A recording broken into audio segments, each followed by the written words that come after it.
ধারাবাহিকের নতুন প্রোমোতে দেখতে পাওয়া যায় আদ্রিতদের বাড়িতে সকলেই আজ ভীষণ খুশি।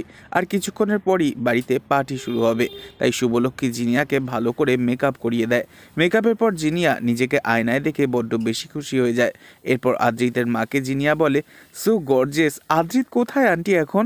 তখন আদ্রিতের মা বলে, সত্যিই তো, আদ্রিত কোথায় গেল বলো তো? এরপর আদ্রিতের ঠাম্মি শুভলক্ষ্মীকে বলে, শুভ, আদ্রিত দাদুভাইকে ডেকে নিয়ে আয়। এরপরই অন্যদিকে দেখা যায় আদ্রিতদের বাগানে আদ্রিত ভীষণই মন খারাপ করে দাঁড়িয়ে রয়েছে মাথা নিচু করে। হঠাৎই শুভলক্ষ্মী এসে আদ্রিতকে বলে, আদ্রিতদা, তোমাকে ভিতরে সবাই খুঁজছে। তখন আদ্রিত বলে, একটা কথা বলার আছে, আমার মনে হয় আমি বড় ভুল করছি। তখন শুভলক্ষ্মী অবাক হয়ে বলে, মানে?